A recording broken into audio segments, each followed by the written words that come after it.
Chapter 4. Meanwhile Boaz went up to the town gate and sat down there just as the guardian redeemer he had mentioned came along. Boaz said, "Come over here, my friend, and sit down." So he went over and sat down. Boaz took 10 of the elders of the town and said, "Sit here," and they did so. Then he said to the guardian redeemer, "Naomi, who has come back from Moab, is selling the piece of land that belonged to our relative Elimelek. I thought I should bring the matter to your attention and suggest that you buy it in the presence of these seated here and in the presence of the elders of my people. If you will redeem it, do so, but if you will not, tell me so I will know, for no one has the right to do it except you, and I am next in line." "I will redeem it," he said. Then Boaz said, "On the day you buy the land from Naomi, you also acquire Ruth the Moabite, the dead man's widow, in order to maintain the name of the dead with his property." At this the guardian redeemer said, "Then I cannot redeem it, because I might endanger my own estate. You redeem it yourself. I cannot do it."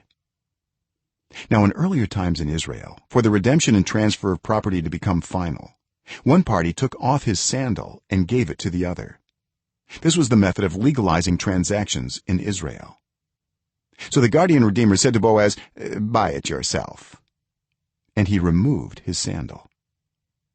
Then Boaz announced to the elders and all the people, "Today you are witnesses that I have bought from Naomi all the property of Elimelek, Kilion, and Mahlon.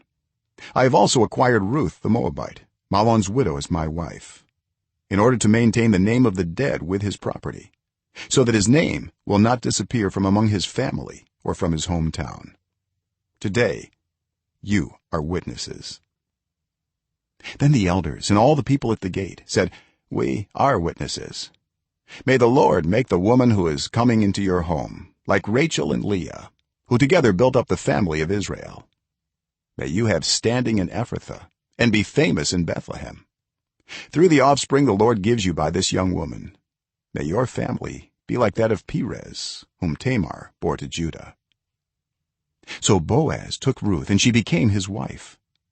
When he made love to her, the Lord enabled her to conceive, and she gave birth to a son. The women said to Naomi, "Praise be to the Lord, who this day has not left you without a guardian redeemer. May he become famous throughout Israel.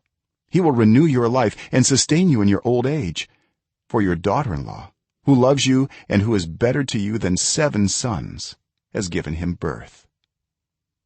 Then Naomi took the child in her arms and cared for him. The women living there said, "Naomi has a son." And they named him Obed. He was the father of Jesse, the father of David. This then is the family line of Perez.